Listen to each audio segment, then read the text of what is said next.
మొన్న వారి meeting TRS party మీటింగ్లో మరి మా పద్మశాలిని సంబంధించి వ్యాపారస్తులు వ్యాపారం చేయక రాజకీయం చేస్తున్నారని చెప్పి మాట్లాడారు.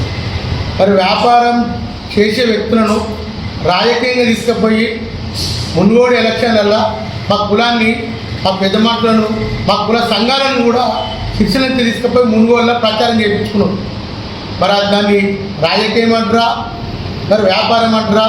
మున్గోడులో ఎన్నికలప్పుడు ప్రచారం చేస్తే దాన్ని ఏమంటారు? ప్రజలారా మీరు ఒక్కసారి గ్రహించాల్సిన సందర్భం వచ్చింది కనుక నేను మీకు గుర్తు చేస్తా ఉన్నాను. మరి సిరిసిల్ల కాడ స్థానికంగా ఎమ్మెల్యేలు ఇవ్వడప్పుడు కూడా సిరిసిల్ల కాడ వస్త్ర వ్యాపార సంఘం సంబంధించిన ప్రతి వ్యాపారి ఇటు మార్కండేయ కండువా, అటు టీఆర్ఎస్ కండువా, కేటీఆర్ని గెలిపించుకున్నదాకా పట్టుబట్టి అలా వెంబడి నింపుకొని వాళ్ళకి వచ్చే బతుకమ్మ పైసలు ఆపి 300 ప్రతి సంవత్సరం 350 కోట్ల రూపాయలు నేను సిరిసిల్ల పద్మశాలి వస్త్ర వ్యాపారులకు ఇచ్చిన అని చెప్పి ఈరోజు అంటా ఉన్నాం. 7 సంవత్సరాలు ఇచ్చినా ఏమి అభివృద్ధి కాలేదు అని అంటాడు. అంటే నువ్వు ఇచ్చింది నేను ఎవరికి ఇచ్చినావు? 350 కోట్లు మా పద్మశాలి వ్యాపారులకు వచ్చాయా? అందులో మీ దొరలు ఎంతమంది పంచుకున్నారు? దాని లెక్క మీరు చెప్పగలుగుతారా అని అడుగుతా ఉన్నారు. ప్రతి సంవత్సరం 350 కోట్లు ఇస్తే మా పద్మశాలి ఇంత దరిద్రంగా ఉండరు కదా.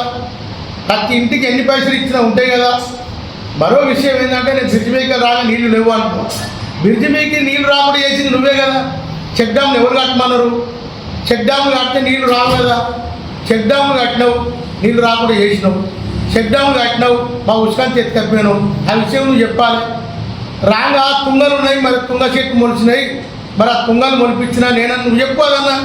ఉసుకల తుంగలు మొలవై పుచ్చుకుంటే ఆ ఉసుక మొత్తం ఎత్తుకపోయిన వంక తుంగలు మొలిచి నువ్వు మాట్లాడే ప్రతి విషయాన్ని భూతత్వంలో పెట్టి ఊరే బస్తాలు కాడుకోవాలి.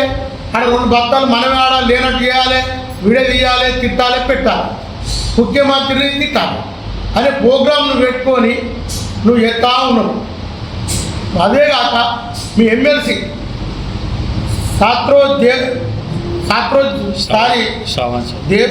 శ్రావణ్ కుమార్ గారు ఆయన కూడా పెట్టి కలెక్టర్ కాంగ్రెస్ అంటూ కార్యకర్త అంటూ, అరే మీ ఈడ 200 ఎకరాలు ఇక్కడ ఎకరాలు టీఆర్ఎస్ పార్టీ కార్యకర్తలు కబ్జా చేసుకుంటే కలెక్టరు రేపు ముందు భావితరాలకు మరి గవర్నమెంట్ సంబంధించిన భూములు లేకుండా పోతే రేపు ఏమన్నా అయితే ఎట్లా అని చెప్పి తను ఈ రియల్ ఎస్టేట్ దందాలను తక్కువ చేసి ఎవరైతే నీ జాగాలు పరంపోగు జాగాలు నీ టీఆర్ఎస్ పార్టీ కార్యకర్తలు ఎవరైతే చేసుకున్నారో వాళ్ళకి భయం ఉండి వాళ్ళు రిటర్న్ ఇస్తున్నారు. అది కూడా కాంగ్రెస్ పార్టీ కార్యకర్త కలెక్టర్ అనుడు అది కరెక్ట్ కాదు.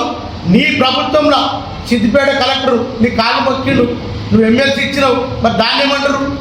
మీరు చదువుకున్నారు, ఎమ్మెల్సీ అయ్యారు, మీరు ఒకసారి ఆలోచన చేసి మాట్లాడాలి. ఒక బీసీ బిడ్డవు నువ్వు ఒకసారి ఆలోచన చేయాలి. ఇన్ని ఎకరాలు మరి ఎందుకు పరపోవు పట్టాలు ఎందుకైనా పట్టాలు అయిన దాన్ని రిటర్న్ తీసుకోవడానికి కూడా కలెక్టర్ తప్పేనా? కేసులు పెట్టద్దా?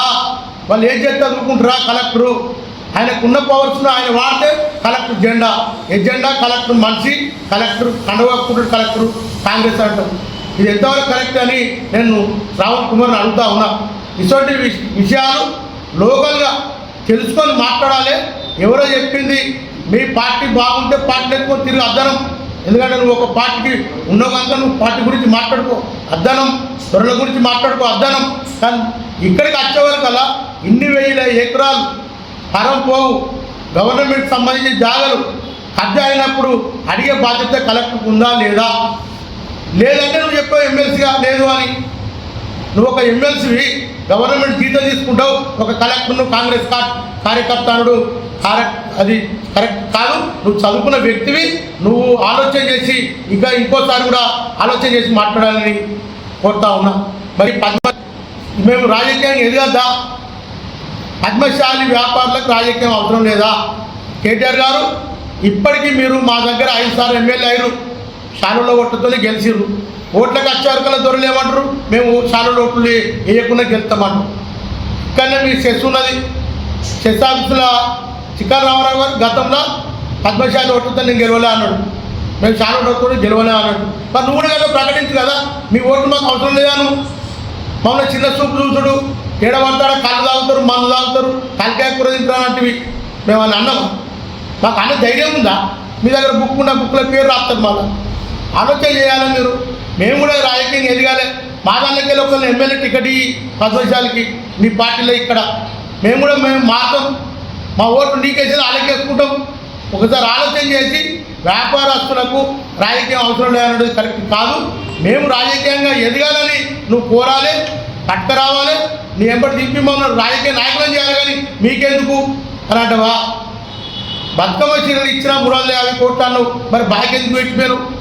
బ్యాక్ పెట్టిపోతున్నా ఆ బ్యాక్ కోసం వీళ్ళు వేరే పార్టీలో తిరుగుతూ ఉన్నారు. ఇలా అధికార పార్టీ కాంగ్రెస్ పార్టీ వచ్చింది. కాంగ్రెస్ పార్టీ దగ్గరికి నీ బాకీ పైసల గురించి ఈ స్టేట్లు అత్తుర్రు, రాడికి వ్యాపారస్తులు అత్తుర్రు, కరెంటు గురించి అత్తుర్రు. మరి ఇవన్నీ కూడా ఆలోచన చేయాలి. నువ్వు ఒక్కసారి అన్న అసెంబ్లీలో మరి పద్మశాలి బతుకమ్మ చీరల గురించి మాట్లాడినావా? కరెంటు గురించి మాట్లాడినావా? పద్మశాలి గురించి ఎందుకు అసెంబ్లీలో నువ్వు మాట్లాడతలేవు? నీకు అవకాశం లేదా? అవకాశం ఉన్న కాడ పద్మశాల గురించి ఎందుకు మాట్లాడతలేవు అని అడుగుతా ఉన్నా. పద్మశాలి బిడ్డగా నేను అడుగుతా ఉన్నా. దీని జవాబులు చెప్పాలి. అసెంబ్లీలో నువ్వు మాట్లాడే అధికారం ఉన్నప్పుడు మా పద్మశాలి గురించి అసెంబ్లీలో నువ్వు ఎందుకు మాట్లాడతలేవు? మా కరెంటు బిల్లు గురించి ఎందుకు మాట్లాడతలేవు? మరి నువ్వు స్థానిక శాసనసభ్యునివి, స్థానికంగా టీఆర్ఎస్ పార్టీకి సంబంధించిన సెస్ ఉన్నది, సెస్ డైరెక్టర్ ఉన్నారు, సెస్ చైర్మన్ ఉన్నాడు. వారికి చెప్పి మాకు బిల్లు మాకు చెప్పి చేపిస్తే వీళ్ళు ఎందుకు తిరుగుతారు ఇంకొకరికి? వ్యాపారం బంద్ చేసి రాజకీయంగా తిరగాలని వాళ్ళకి షోకు లేదు. అన్ని వాళ్ళకి ఇచ్చినాక వాళ్ళు కూడా తిరగరు రాజకీయంగా. వాళ్ళకి అన్ని అచ్చేటట్టు నువ్వు ఎమ్మెల్యేగా ఉన్నావు, ముందుకు కొట్టాడు, అన్ని ఇప్పి వాళ్ళకి హక్కులు ఇప్పించినాక వాళ్ళు అప్పుడు ఏ రాజకీయం కూడా తిరగరు. రాజకీయంగా ఎదగాలని మీకు కోరిక ఉంటే చెప్పాలి. పద్మశాలి రాజకీయంగా ఎవరు నిలబడకురే అని చెప్పు.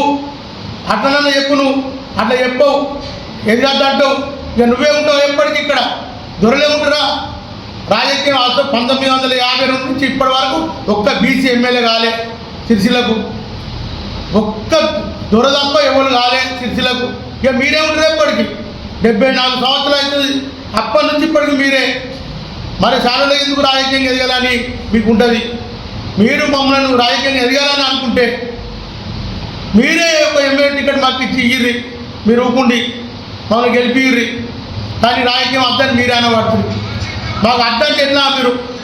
మీరు ఈ స్థానికంగా రేపు సంస్థలను కానీ మరి మా శాలకు చేయకుండా ఉంటారా? మరి అట్లుంటే అట్లా చెప్పండి. మేము రాజకీయంగా ఉండకూరి వ్యాపారం చేసుకొని పద్మశాలి అని చెప్పు. మేము అట్టనని ఉంటాం. మీకు ఏ ఓట్లు వేసుకుంటూనే ఉంటాం ఎప్పటికీ. మొన్న కూడా కండువలు వేసుకొని చేసినాం. టీఆర్ఎస్ కండువ వేసుకున్నాం, పద్మశాలి కండువ వేసుకొని చేసారు. ఇవాళ వాళ్ళని నువ్వు రాజకీయంగా ఎందుకు చేస్తున్నారు? బేరం చేసుకోమంటావు. అంటే నీ ఓట్లు అప్పుడేమో మునుగోడు దొరకకపోతావు, సిరిసిల్ల కాడ తిరగాలి. నీకు అవసరం లేనప్పుడు రాజకీయం చేయద్దు.